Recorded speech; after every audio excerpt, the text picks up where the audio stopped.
Boker Tov et Shavua Tov Ezrat Hashem, en ce dimanche 14 du mois de décembre et 24 du mois de Kislev. Ce soir, c'est un grand soir puisqu'on commence la première bougie de Hanouka. Pour ce shiur qui nous est offert aujourd'hui, gracieusement par Jessie Naomi Shekroun, Hashem Evarech Otar Toda Rabba, avec une dédicace qui dit « Je dédie cette étude à Hashem, fait pour lui-même, avec toute ma gratitude pour la lumière qu'il dépose dans ma vie, jour après jour. » Il faut savoir qu'aujourd'hui, c'est aussi la Iloula d'un des plus grands géants, Tzadik Nistar, et combien même il était dévoilé, on ne l'a pas assez dévoilé, c'est le Rav Shteman, qui s'est battu toute sa vie avec un amour démesuré pour la Torah, qui s'est battu pour qu'il y ait le plus de yeshivot possible, le plus d'écoles possible, que les enfants disent le Kirat Shema Vechen al Zehaderech. Donc, il ratson que le mérite de Rav Shteman yagen al kol am Israël, val omdei Torah, val chayalenu val kol am Israël, v'chol atar ve'atar. Et elle dit merci, donc on parle de, bien sûr, de la tzadika Jessie Naomi Shekroun, merci de me guider, de m'aider à grandir, de m'éclairer et de me permettre de me nourrir chaque jour des enseignements du Rav Twitou. Oh, je savais bien qu'un jour je servirai à quelque chose. Toda Rabba tzadika. Merci pour la santé de ma famille, pour les instants précieux où nous pouvons nous retrouver et pour toutes les bénédictions qui passent parfois en silence, mais que je ressens profondément. Fait. Merci Hachem pour ta présence, pour ta douceur et pour tout ce que tu fais, sans que je me rende tous les jours compte. Fait Meod, Mamilim Meod Meod Chazakim, il y a de quoi vous jalouser pour cet enseignement que vous prodiguez. On commencera tout de suite, Bezrat Hashem, en souhaitant aussi, avec sa permission, de Refoua Shlema, pour tous les malades d'Israël qui mouvan, bracha, revacha, v'atzlacha, Yeshuot v'nechamot, Shakadosh Baruch Hu, Bezrat Hashem, Yishlach Refoua Shalom Moratimi, Anna, Elna Refanala, Nir Soufan, Refoua Shlema, Tzadik, Joël Myriam Bat Sarah, Vechen Hashem Atov, Shnotav Animin, c'est ce que je viens de dire, Ilana Bat Myriam, Cher Salfati, Refoua Shlema Tzadik. Vechen, Kol Choli Israël. Et on aura une pensée pour ce soir, l'Askara d'un homme qui est parti le 24, c'est aujourd'hui. Shimon Chaim Ben Aziza, Ruach Hashem Tenachenu Began Eden Elyon. Vechol Ashorvim Imo Bichlal, Arachamil Salochot Vechen. Sonu Elam Amen. Donc écoutez, le cours qu'on va faire, on le fait parce qu'on est obligé de le faire. C'est une des études les plus désirées par le Créateur du monde, ce sont les halachot. Donc on va revenir sur les minagim. Beaucoup me demandent, on peut avoir les halachot et les minagim de Hanouka pour ceux qui me suivent. Donc, Kitab Torah Chaim, on les a toutes faites, les halachot, d'année en année. Mais là, je vais se faire un récapitulatif des halachot qu'on vient de faire ensemble ce matin, puis rajouter, bien sûr, d'autres halachot.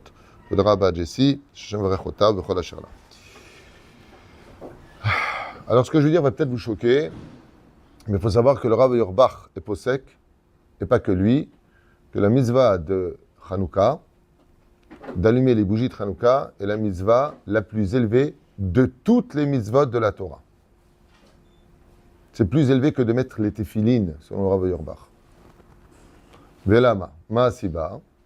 Non seulement le Shulchan Aruch nous apprend que c'est une mitzvah qui est exquise aux yeux de Dieu, mais en plus de cela, c'est que même un pauvre devrait vendre son manteau pour acheter de l'huile pour la mitzvah de Hanouka. Ou il irait taper aux portes. En général, quand on n'a pas, on est quitte. Anous, pas très. Il n'y a pas de anous dans le cas échéant. Prenons un cas d'une personne qui, malheureusement, lo alenu velo alechem, serait SDF. Alors, ishu beto, ça tombe à l'eau. L'homme et sa maison. Lui, malheureusement, dans le cas échéant, n'a pas de maison. Comment pourrait-il vivre la mitzvah de Adakat Nerot Hanouka? Deux shitot, deux façons de faire. Il va à la Beta Knesset, que ce soit le Gabaï ou le Rab ou quelqu'un qui allume, ce serait lui qui allumerait. Dans ce cas-là, il dirait la bénédiction puisqu'il fait l'action. Mais dans le cas où maintenant, il n'a pas cette possibilité et qu'il arrive dans la demi-heure ou qu'il est dans le moment où une personne allume les bougies, la Dikner Hanouka, ou même après, il passe après la demi-heure. Vous savez que l'allumage des bougies, c'est une demi-heure obligatoire. C'est-à-dire, même si elle s'est éteinte après, la Daka fait lui-même la mitzvah. Mais il regarde les nérotes, passe devant la maison du professeur Lévy, il voit une belle Hanouka comme ça à la fenêtre. D'accord? Baruch ata Hashem Elokeinu melech haolam she'asa nisim le'avotenu bayamim hahem bazeman hazeh. Tu dis pas ça quand tu vois quelqu'un qui met les tefilines. Tu dis pas à sa place le tefilin. Quelqu'un fait le Birkat Amazon, qui est de Raïta. Tu fais pas le Birkat Amazon pour lui. C'est la seule mitzvah, dit le Rav Auerbach, et pas que lui, je vous le dis, chez Me'al Kol HaMitzvot Shebatorah. Et ce qu'il y a d'extraordinaire, c'est que les journalistes israéliens de droite et de gauche ont fait un séquer, un sondage, et il en ressort que 92% des Israéliens pratiquent la mitzvah d'Adlakat Nerot Hanouka. C'était dans plusieurs journaux, c'était dans I24, c'était. Même sur la chaîne 14, ils l'ont annoncé. C'est la fête la plus pratiquée du judaïsme d'allumer des Hanouka selon chacun nos méthodes. Alors bien sûr, cette fête-là est empreinte de halachot et de minagim que vous connaissez, mais il y a une mitzvah, comme disait le Rav Ovadia Yosef Zecher Tzadik Kadosh Ivracha. Des fois, quand tu étudies halachot que tu connais par cœur, sache que Dieu aime entendre parler des halachot. À un quai d'écart qui n'a pas marqué celui qui finit le chasse, il est ben haolam haba, mais il a marqué celui qui fait 2 halachot par jour ou ben haolam haba. Le Rav Ovadia disait que le livre de chevet de chaque juif Sfarad Ashkenaz, pas que lui, Rabbi Nachman, il dit c'est le Shulchan Aruch. Pourquoi? Parce que c'est bien d'être né d'une mère juive, mais il faut se comporter comme un juif. Donc si tu dis que tu as le permis, mais tu fais des accidents tout le temps, le but du permis, c'est de respecter les lois pour éviter les accidents. Ainsi donc, nous allons étudier des lois qui, pour certains, vont paraître barbantes, mais je vous conseille quand même d'écouter, on ne sait jamais. Alors ici, ce que j'ai fait, c'est un synopsis des lois générales qui sont à connaître et à savoir. 1. L'allumage des bougies, comme on vient de le dire, c'est où est-ce qu'on la place. Et pourquoi c'est si important et rempli de mahlokot, de conflits, où est-ce qu'on la place? Parce que tout le but de Hanouka, c'est un but précis. Pirsumé Nissa. Publication du miracle de Hanouka. Comment je vais le publier? Je vais le publier en mettant sous les yeux de tous les passants, Hachekale Regal Minachuk, comme dit le Shulchan Aruch, de tous les passants, la Hanouka et les lumières. Le fait de les voir me rappelle le miracle qui a été produit. J'en parlais avec le professeur Lévy hier, à propos de Hanouka, de cette guerre incroyable. Alors je me suis renseigné depuis notre discussion. Pourquoi est-ce qu'à la Knesset, et que dans tous les papiers administratifs, vous avez la menorah? Vous avez remarqué ça? Dans tout ce qui est administratif, tout ce qui est gouvernemental, vous avez la menorah. Ben, l'idée de ce que j'ai lu hier est venue du fait que comme l'État d'Israël était impensable et impossible face à la pression internationale, les ennemis intérieurs et extérieurs, les Ottomanimes qui venaient de partir, les Anglais qui nous ont mis des nœuds sur tous les chemins, des obstacles incroyables, Israël a choisi la fête de l'impossible. Là où ils étaient nombreux face à si peu et pourtant on les a gagnés. Là où ils étaient beaucoup plus forts face à ceux qui étaient plus faibles, n'avaient pas d'armes et on les a gagnés. Donc quelle est la symbolique, d'une certaine façon, de cette victoire gagnée par les enfants d'Israël pour devenir un des pays les plus avancés, que ce soit dans le monde du modernisme, que dans le monde de la Torah, où il y a tellement de yeshivot, bate midrashot, bate knesiot en Israël, eh bien c'est la menorah. Ce qui fait que le gouvernement à l'époque a pris en symbolique, Bezrat Hashem, cette magnifique Hanouka, cette menorah. Alors, il y a quelqu'un qui m'a dit, mais qu'est-ce que c'est au Beth Amikdash? Une Hanouka ou une menorah? Réponse, c'est vrai que ça mène un peu à confusion. Parce en fin de compte, je vous pose une question bête, mais une Hanouka, c'est la menorah? Voilà, vous voyez que tout le monde tombe dans le piège. Oui, absolument. La Hanouka, c'est la menorah. Alors, mais non, il y avait 7 branches. Et là, il y en a 8. Oui, c'est le miracle des 8 jours qui commémorise quoi? Il n'y avait pas de Hanouka dans le Beth Amikdash. Et là quoi? On a allumé avec la première fiole, à l'époque d'Antiochus, ouais, deuxième temple, on a allumé la menorah. Le temps d'aller et de revenir pour fabriquer de l'huile, c'était 4 jours pour aller, 4 jours pour revenir, donc 8 jours. Et cette fiole a suffi pour les 8 jours. Le temps de faire l'aller-retour, c'est-à-dire que les branches de la Hanouka représentent quoi? Non pas des branches, mais le nombre de jours où on a vécu ce miracle avec une quantité d'huile qui était impossible. C'est ça le miracle de Hanouka. Donc la Hanouka représente la Ménorah plus un jour. C'est les 8 jours de Hanouka.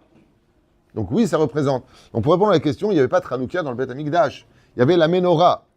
Et la Ménorah n'a que 7 branches qui correspondent aux 7 sphirotes. Et il y a tellement de choses encore, aux 7 sciences de ce monde. Mais dans l'absolu, c'est une Ménorah avec le Shamash qui est au centre pour montrer que Béhémet, tout ce qui peut servir à la Kedusha a sa place dans la Kedusha. C'est un sujet pour lui-même qui mérite un cours à émettre le Shamash. On t'en a parlé hier soir brièvement pendant Souda Shishit. C'est d'ailleurs très intéressant. Ça se discute sur certains points. Non, c'est pas moi, c'est Delarue qui avait dit ça. Skin. Et donc, l'endroit de l'allumage est le principal sujet. Où est-ce qu'on allume la Hanouka? Bereshut Arabim. C'est-à-dire du côté où il y a le plus de passants possible. Imaginez qu'une personne ait une villa et qu'il a en même temps un khatser. Il a une cour. Les gens, ils ne vont pas avoir jusqu'à sa porte. Alors dans ce cas-là, il peut faire une chose très simple. Il allume une Hanouka dans une espèce de boîte de verre pour pas qu'elle s'éteigne. Il faut faire très attention à vérifier un lieu qu'il n'y ait pas de vent, même si l'allumage de par lui-même fait déjà la mitzvah. Mais il faut vérifier avant qu'il n'y ait pas de vent. Pour les passants, tu allumes la Hanouka et tu peux en allumer une chez toi, même sur ta table, ou alors, comme on peut le constater, on en a souvent parlé, de la mettre en face de la mezouza à l'entrée de la porte. Il y a en cela beaucoup de secrets, dont un que tout le monde connaît, c'est le fameux Tzemach. Tzemach, c'est le nom du Melech HaMashiach, comme on le dit dans la Mida, et Tzemach David Avdecha. D'accord? Donc vous avez la mezouza, vous avez, les tzitzit sur vous, c'est la lettre Tzadi, tzitzit. Ensuite, vous avez le même du mot mezouza à droite, et vous avez la Hanouka, Chet de l'autre côté. C'est les initiales de Tzadi, même Chet. Quand tu passes au milieu, les anges s'écrient Ve'ahut hameshulash lo bimera inatek. Ces 3 mitzvot ne sont pas prêtes de craquer, de s'éteindre ou de s'annihiler. C'est pour cela qu'elles deviennent une défense. Donc, le meilleur endroit, c'était à l'époque, on les allumait devant. Pourquoi? Devant la porte d'entrée. Mais avant, comment étaient les maisons? Il n'y avait pas des étages, comme en Tunisie, ou même à l'époque en Pologne ou ailleurs. C'était je parle de l'époque, hein. Pas du Moyen-Âge, ça, c'était des maisons plates. Peut-être qu'il y avait un étage, 2 étages, mais c'était plat. Donc, il y a une mesure minimum, on ne peut pas la poser à même le sol, c'est 3 shoshat fachim, c'est-à-dire 24 cm à partir du sol. Et ensuite, pas plus haut que Asara Amot. Ça veut dire 9 mètres 24, 9 mètres 25, 9 mètres et demi, peu importe. Pourquoi? Parce que les gens ne marchent pas la tête en l'air. Quoique aujourd'hui, il y en a beaucoup qui marchent la tête en l'air. Mais ils ne vont pas marcher comme ça. Alors, dans ce cas-là, pour celui qui habite dans un étage élevé, au-dessus de 9 mètres, ça fait à peu près 2 étages, je crois, non? 3 étages, 2 étages et demi, peu importe. Son cas, c'est la mesure. À partir de ce moment-là, je peux l'allumer où je veux. Je peux même je peux même l'allumer sur la table de la salle à manger. Mais j'ai des priorités. Si je suis à une hauteur aussi importante que... À quel étage tu es, Shimon? 10e étage. Et tu as du vis-à-vis? Non, je ne crois pas que tu as de vis-à-vis, toi. Alors toi, ce que tu peux faire, c'est l'allumer ou en face de ta mezouza, très bien, ou carrément dans ton salon pour toi et ta famille. À partir de ce moment-là, il n'y a pas vraiment de Pirsum Nissa. Seulement, dans les buildings où habitent beaucoup de Haridim, contrairement à des immeubles qui seraient habités par des religieux, des moins religieux et même des anti-religieux, il y en a malheureusement, eh bien, on les allume tous dans le hall. On descend tous en bas, et quand vous allez chez les Haridim qui vivent dans des immeubles à plusieurs étages, vous constaterez qu'il y a des dizaines, carrément, de Hanoukiot à l'entrée, cachés du vent donc dans le lobby, où tout le monde allume pour le Pirsoumé Nissa. Et chez eux à la maison, ils en allument aussi, il n'y a pas de problème avec ça. C'est là. De telle façon à ce que leur Hanouka, la bracha est dite sur laquelle, celle du Pirsoumé Nissa, de la publication du miracle. Ken? Quand on allume la Hanouka devant la porte, est-ce qu'on peut laisser la porte ouverte pendant l'allumage? On ne sait jamais s'il y a des voisins qui passent pour... Et s'il y a des voisins qui passent et que tu as laissé la porte, qu'est-ce que tu fais? Tu leur dis bonjour? Ils regardent... C'est pas ce qu'il y a chez toi qu'ils doivent regarder, c'est la Hanouka. Oui, non, je laisse la porte ouverte. Alors, justement, je voudrais justement y arriver à ça. C'est que j'en parle tous les ans, et j'insiste d'ailleurs toujours lourdement sur ce sujet-là. C'est qu'il y a une grande ségoula, alpi Kabbalah, de rester proche des lumières de Hanouka pendant la demi-heure. Il y a une grande ségoulaïa. Cette mitzvah monte devant le Kisei HaKavod. Et pendant l'allumage des bougies, alors rester assis et rien faire, ça sert à rien. Mais par exemple, chez nous, on a le minag. Quand on est dans la demi-heure, on ne mange pas du pain, on ne fait pas de Souda avant l'allumage des bougies de Hanouka. Mais après ça, je me sers franchement un petit phénix sympathique. Avec mon épouse, elle prépare un petit apéritif. Et on parle, on chante d'abord. On fait plusieurs chants de Hanouka. Et ensuite, on parle des midrashim de Hanouka, des histoires de tzadikim. La demi-heure passe très vite. Une fois que c'est fait, zéou. Dès que la demi-heure est finie, la mitzvah s'arrête. Mais tu peux les laisser allumer. On verra d'ailleurs dans la deuxième halacha, qui est celle-ci, Adlaka bimkom anahatam. On doit allumer les bougies là où elles se trouvent. Tu ne peux pas déplacer la Hanouka. Ça veut dire, imagine, tu l'allumes là, après tu dis, ah bah tiens, tu sais quoi, je vais le mettre là-bas. Lola sotedze. Ou pire encore, tu l'allumes, après tu l'emmènes à droite ou à gauche. Pour qui cette halacha est citée, le Rav Yitzhak Yosef ramène une personne malheureusement handicapée, que Dieu nous donne bonne santé, qui serait coincée au lit, ne peut pas bouger. Alors, tu auras l'aide, la personne qui est là pour elle, qui va lui amener la Hanouka, il va l'allumer, après il va lui dire, maintenant tu la mets là-bas, tu ne peux pas faire ça. Dans ce cas-là, tu demandes à un des enfants, à même un voisin, de venir le faire pour toi, bimkom anahatam. Si la personne vraiment ne peut pas se déplacer, mais là où tu l'allumes, c'est là où elle doit être. Tu ne peux pas la déplacer comme les bougies de Shabbat par exemple. Tu l'allumes, après tu les déposes sur la table ou tu aurais pu le faire ailleurs, même si ça aussi c'est un sujet pour lui-même. Mais Bofen Ikroni, pour les lumières de Hanouka, là où tu l'as mis, c'est là où elle doit être. Vézéou. C'est-à-dire, donc, à partir du moment où je les ai allumées, elles restent là où elles sont. Troisième halakha, l'adik vrotsim shuv l'adik. On a eu un débat pendant Shabbat, à savoir à quel moment on doit allumer les nerot de Hanouka. Vous vous rappelez ce débat qu'on a eu? Le moment, c'est Tzet HaKochavim. Donc aujourd'hui en Israël, dans les 5h05, 5h04, vient Tzet HaKochavim. Après, on a une déa, celle de Rabbi Tam, qui sera une demi-heure plus tard. Aval, le meilleur moment, c'est de prier donc plutôt Mincha. On allume entre Mincha et Arvit à la Bet HaKnesset pour le Pirsum Nissa avec la bénédiction à la Bet HaKnesset. Puis ensuite, on fait Arvit. On n'est pas dans Tzet HaKochavim. On rentre à la maison, on allume la Hanouka et dans la demi-heure, une fois qu'on a allumé, on fait le Shema Israël pour revenir du Kriyat Shema Israël de Arvit, Kipchuto. On ne fixe pas d'études à ce moment-là. Et même si on est en train d'étudier et que c'est l'heure d'allumer les bougies, on arrête l'étude de la Torah pour aller allumer la Hanouka. Bitulu Zeukiumo, le but de la Torah, c'est pas de la savoir, c'est de la vivre. Et là, c'est le moment de vivre la mitzvah de la Hanouka. Advarim Brurim, Be'ezrat Hashem. Velachen, qu'est-ce qui se passe si maintenant la femme, elle est à la maison? Est-ce que la femme peut faire la mitzvah à la place du mari et sortir le mari de la mitzvah? Réponse, oui. Le mari ne peut pas venir, ou il est en retard, il est dans des embouteillages. Il n'arrivera pas, son oise lui dit, comme il me le fait souvent, 1h, 1h10, 1h30, de plus en plus de bouchons. Asma aussi, si tu fais les choses pour toi, et là je vous mets en garde, ne mélangez pas les sentiments avec l'intellect. Si tu as des sentiments, bah attends-moi, j'arrive, alors ça va, ça peut attendre, on a jusqu'à l'aube. Non, on n'a pas jusqu'à l'aube. C'est dans le cas où tu as tardé, jusqu'à quelle heure je peux allumer? Jusqu'à l'aube. Alors quand tu dois allumer, Betset HaKochavim.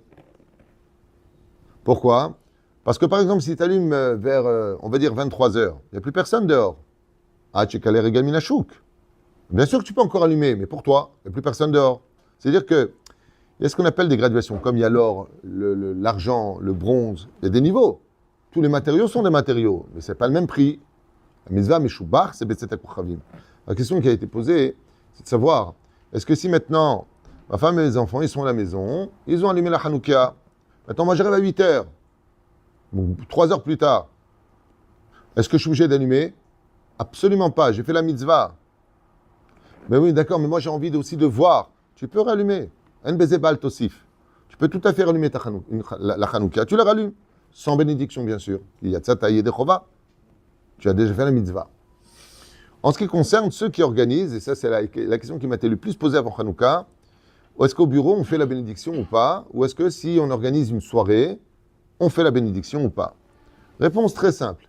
Si dans ce même lieu, alors les Ashkenazim eux ils font, mais si dans ce même lieu, il y a eu une dracha, un dvar Torah qui a eu lieu, après on veut allumer la Hanouka, il y a du monde, Rov Adrat Meler, on peut faire la bracha. Ou alors, on organise Arvit, on fait Arvit, il y a du monde, c'est comme un digne de Beth Knesset. Dans ce cas-là, on pourrait faire la bracha. Mais Stam, il y a du monde, tu veux réallumer, bli bracha. Je n'ai marre, ça fait que brachot laquelle. Même si le but, c'est le Pirsou Menissa, c'est-à-dire qu'il y a beaucoup de monde. Zman adlakai chetzi sha'a. Bamedvarim amurim. Vous avez allumé votre Hanouka, et d'un coup, qui débarque? La famille, les enfants, et surtout les petits diables, les petits-enfants qui courent partout.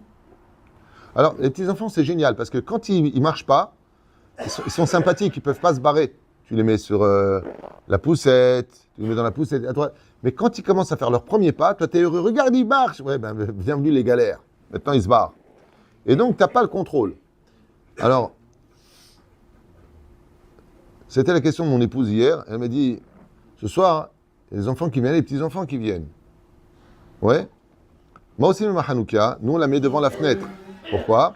Parce qu'en face, on a vis-à-vis.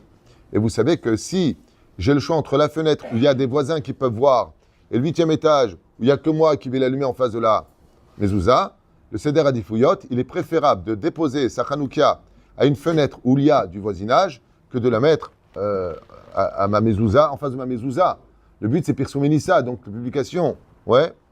Mais, alors mon épouse m'a dit, comment faire avec les enfants?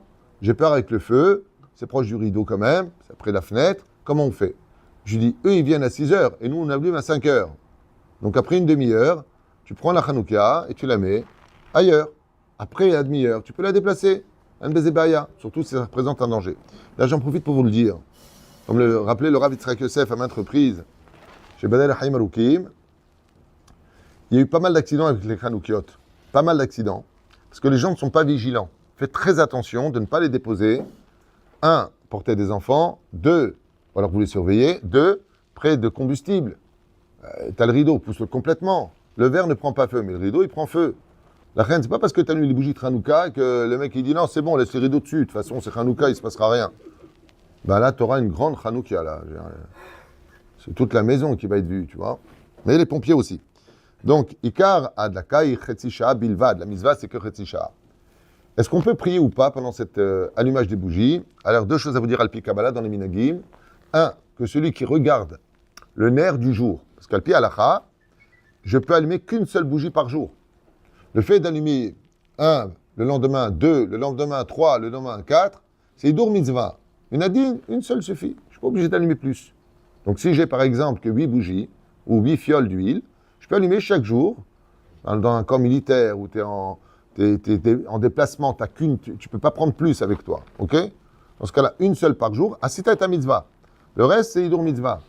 Et si, pendant cette demi-heure, tu restes concentré, beaucoup de mes Koubalim, ils disent que cette flamme-là, c'est la flamme du premier jour. Et avant le premier jour, il n'y avait pas d'Averot.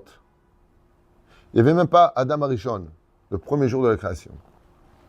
Ce qu'on appelle le Or Haganouz. Chaque jour de Hanouka, cette lumière que nous allumons reflète la lumière du premier jour en petit, c'est-à-dire en minuscule. Mais elle représente ça. Et c'est un bienfait pour la Neshama. J'avais lu que les Mekoubalim, ils disent qu'elle nous décrotte de toutes les clipotes qui sont en nous. C'est-à-dire que si une personne veut nettoyer vraiment ses yeux de toutes les bêtises qu'il a vues, c'est l'occasion pour lui de s'asseoir en face de cette Hanouka pendant une demi-heure et d'observer en chantant ou en étudiant la Torah, juste à vous rappeler qu'on n'a pas le droit de les utiliser.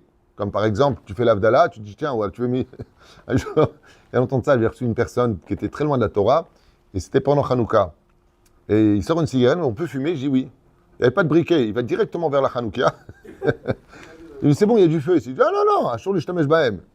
Alors bien sûr, Ashur l'ishtamesh bahem pendant la demi-heure. Après la demi-heure, Moutar l'ishtamesh bahem. Aval pendant la demi-heure, l'eau.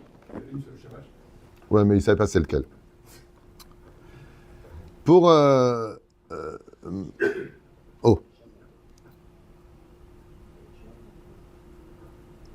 Ok. Le Noussar qu'on rajoute, il y a 2 prières qu'on rajoute pendant toute la fête de Hanouka qui dure 8 jours.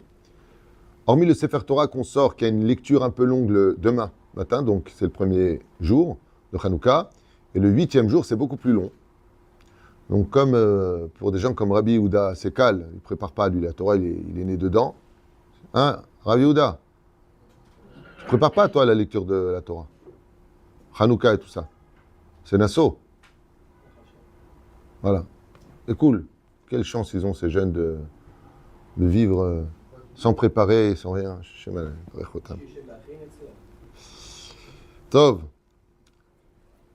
Ala Nissim, Vala Pourkan, Vala Giburot, Vala Teshuot, Vala Nechamot, Vechule, Vechule. C'est ce qu'on rajoute dans le Birkat Hamazon et dans la Hamida. Homme comme femme. Et quelle est la deuxième chose qu'on rajoute? Le Hallel, complet. On lit le Hallel pendant 8 jours, complet, en entier, avec la bénédiction. C'est-à-dire, il a oublié de dire Ala Nissim. Ma'adin, qu'est-ce qu'il fait? Est-ce qu'il recommence l'Amida ou pas?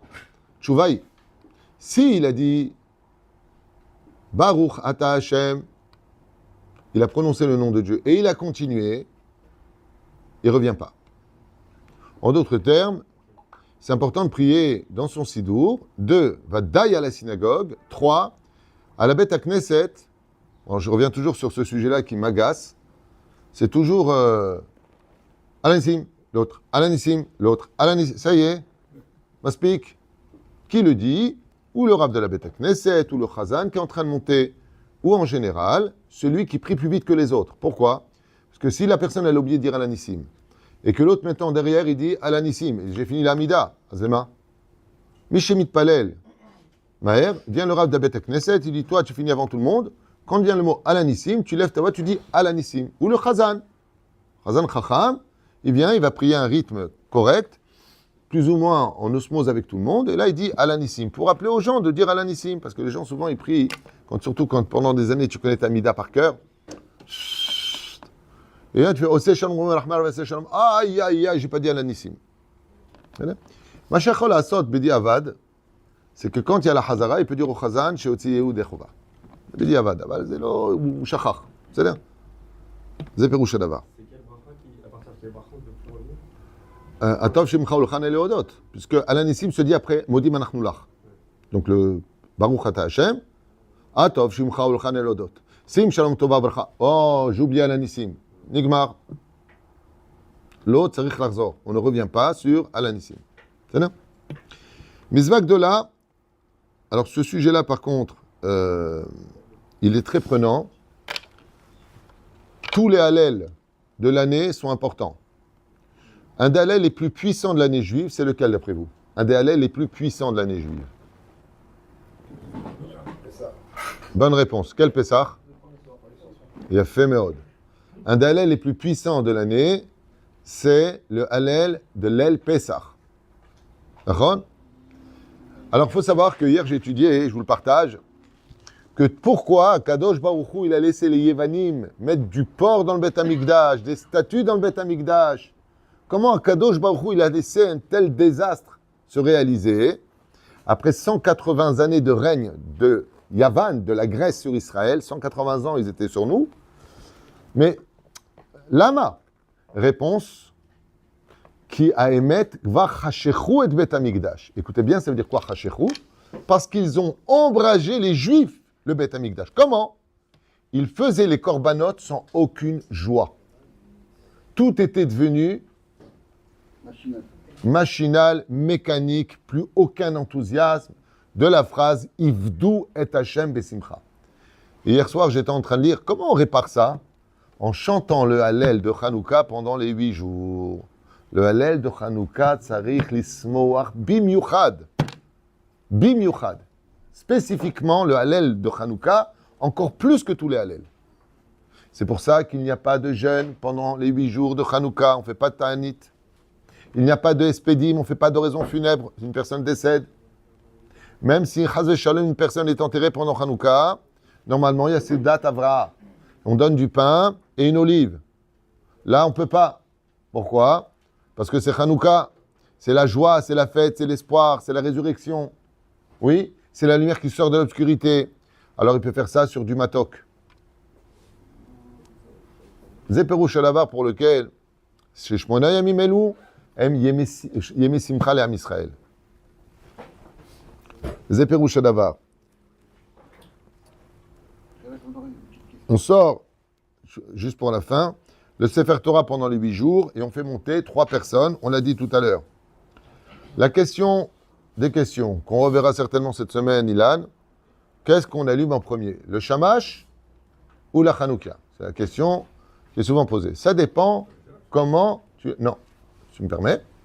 Ça dépend comment tu l'allumes. Tu vois, comme quoi, il faut écouter jusqu'au bout. Si tu l'allumes avec des bougies, tu sais, les bougies de toutes les couleurs, là, qui veut rien dire, la boîte, là, qui dure à peine 26 minutes, une demi-heure, donc c'est bien, mais c'est pas Meshoubar, c'est pas ce qu'il y a de mieux. Si maintenant, tu les allumes avec ça, tu allumes le shamash, et le shalam ha'ash, il va allumer les bougies. Mais si tu l'allumes à l'huile d'olive, comme on a peur qu'il va faire la bracha, il va allumer le shamash dessus, il allume le shamash en dernier. Pourquoi? Parce que le shamash à l'huile, tu ne peux pas allumer les autres avec. Il va se renverser. Donc, dans ce cas-là, si tu le fais avec l'huile, tu allumes d'abord la bracha pour être certain sur la lumière du jour. Si c'est le deuxième jour, comme tu écris en français, donc la Hanouka est en face de toi, tu l'allumes vers la droite et ensuite de la gauche vers la droite. Tu allumes comme ça au fur et à mesure. Ouais. Donc si c'est à l'huile d'olive, tu dis la bracha et tu allumes directement avec ton allumette ou ta bougie dans la main, celui-ci. Et en dernier, tu feras le shamash. La bougie, c'est le shamash. Faut allumer les bougies. Non. Le shamash, il reste malgré tout en tant que shamash ou meshamesh gam bamakom shelo. Non. C'est vrai que dans l'originalité, le shamash, il est là pour allumer les autres. Mais à l'huile d'olive, tu ne peux pas le faire. Et comme les gens, c'est-à-dire que si tout le monde faisait attention, inematov manaim. Mais qu'est-ce qu'on a constaté? On a constaté que les gens faisaient la bracha, ils allumaient les shamash, après ils allumaient les autres. Donc de peur d'eux, tu l'allumes en dernier. Et dans l'absolu, si tu allumais le shamash avant la bracha, ce ne serait pas interdit. Dans l'absolu. C'est-à-dire. Oufren, on continue. Alors, pour les minagim, on mange des soupes gagnottes. Pour ceux qui sont au régime, vous repoussez ça après. C'est un beau minag, Hachemen. On avait cité plusieurs explications pourquoi on mange des soupes gagnottes à Hanouka. Donc la première, c'est parce que ça baigne dans l'huile, hein, c'est la fête de l'huile, les Tunisiens. Et d'autres choses, c'est que les Yévanim se vantaient de leurs muscles. Ils faisaient le culte du corps. Et donc, effectivement, quand ils baissaient le biceps, ça ressemble à une soupe gagna. Nous, on répond, nous, on fait les brachot dessus. Boré, mine, mezonot. Vous faites des muscles. Pourquoi? Parce qu'on a vu que Rabbim Be'ad Me'atim, ils étaient nombreux et puissants, Giborim Be'ad Halashim, et pourtant on leur a mis une traha. Pourquoi? Parce que Dieu est avec nous. Ok, on ne monte pas au cimetière, même si on a un yurtzeit, même si c'est la semaine des parents. On ne monte pas au cimetière pendant les 8 jours de Hanouka, sur la halot. Mais si je veux aller sur les kivrei tzadikim, par exemple, la Vrechim, ils ont 2 jours pour se retrouver en famille où ils ne viennent pas au kollel. Donc ce sera cette année, Rav Yodel a décidé jeudi et dimanche, les 2 jours. Ils veulent aller à Tibériade, à la tombe de Rabbi Haya ou Banav, Rabbi Akiva. Pardon. Ou Fren Alza Derech. Les kivrei tzadikim, eux-mêmes sont des lumières. Ce serait permis. Il y a une marloquette là-dessus, hein, gamme. Pas le moutard. Mariage, on peut tout à fait se marier pendant les 8 jours de Hanouka. Bon, le 8e jour, j'ai 2 mariages à faire. Un avant la Shkia et un après la Shkia. On peut... Hein? On quoi? Bah, si c'est avant la Shkia, on ne peut pas. Et si c'est après la Shkia et qu'on a le temps, oui. Mais moi, je vais être... c'est à Jérusalem, les 2 mariages. Je ne peux pas allumer, je ne suis pas chez moi. Avant, j'habitais à Jérusalem. Mais là, je ne suis pas chez moi. Donc, mon épouse allumera à l'heure. Et quand je reviendrai à 21h30, je ne sais pas à quelle heure je vais rentrer, je pourrai décider de ne pas rallumer, mais sans bénédiction, si vraiment j'ai envie de les voir. Voilà. Un espédim, donc on ne fait pas d'oraison funèbre, et on ne fait pas le jeûne, et on ne monte pas au cimetière. Je finirai avec 2 lois importantes, le fameux vendredi et Motzei Shabbat. Il y a lieu de prier Mincha Gdola, Mincha To, vers midi et demi, 1 heure, faire Mincha. C'est mieux, c'est beaucoup mieux. Pourquoi? Parce que Mincha appartient à vendredi. Et l'allumage du vendredi soir, il est pour le Shabbat. Donc fais Mincha avant. Parce que Mincha appartient à vendredi, l'allumage appartient à Shabbat. Ensuite, pourquoi? Pour que tu puisses allumer le plus proche de l'entrée de Shabbat, les bougies de Hanouka. Donc d'abord, tu allumes les bougies de Hanouka, et ensuite tu allumes les bougies de Shabbat. dans le cas où la personne s'est trompée, elle a d'abord allumé les bougies de Shabbat et qu'elle a fait rentrer Shabbat, elle peut malgré tout allumer les bougies de Hanouka. Même si l'ordre est d'abord les bougies de Hanouka et ensuite les bougies de Shabbat. Motzei Shabbat. Dès que sort Shabbat, on allume d'abord la Hanoukia. Mishum Persumenissa. Dès qu'on a fait vite, hop, la Hanoukia. Et ensuite, on fait l'Avdallah. Par contre, à la maison, on fait d'abord l'Avdallah et ensuite on allume la Hanoukia. Il y a une différence entre l'un et l'autre. C'est qu'étant donné que la synagogue nous offre l'opportunité d'avoir du monde pour allumer, donc fais-le maintenant, parce qu'on n'est pas obligé de faire dans l'absolu l'Avdallah à la synagogue. On le fait pour c'était des robas, surtout quand il y a des femmes qui sont divorcées ou veuves, ou des hommes qui sont encore seuls. Ils font l'Avdallah ici, Yotzim et des robas ici, c'est pour ça qu'il y a Tzachel Chaven. Et j'insiste lourdement, arrêtez de parler pendant l'Avdallah, parce que pendant que vous parlez, vous ratez des mots de l'Avdallah. C'est pas correct. Le Zéperouche Shalabar pour lequel vous avez ici le Seder de comment faire pour vendredi et comment faire pour Motzei Shabbat. Kanmir, c'était quoi la question? Madame, je vais répondre. Quelqu'un dit si on avait le droit d'aller au cimetière. Non, on ne monte pas au cimetière Vous l'avez répondu. pendant Hanouka, mais on peut tout à fait, par contre, aller voir des malades. Et je rappellerai juste encore une fois, de façon un peu lourde et importante, c'est une très grande mitzvah pendant les 8 jours de donner de la tzedaka en abondance. C'est une grande mitzvah, surtout pendant ces jours-là, puisqu'on a vu ensemble ce Shabbat que toutes les fêtes juives étaient dépendantes en réalité de ce rendez-vous merkazi de la fête de Hanouka, qui donne toute la lumière à toutes les sechot qu'on a fait, Rosh Hashanah, Kippour, Sukkot, tout ce qui s'est passé, toutes les lumières reviennent éclairer ces fêtes-là. Je disais que pendant Shabbat, si nos fêtes sont toutes des voitures, la pompe à essence, c'est la fête de Hanouka. Baruch Adonai Leolam. Amen, amen. Ken?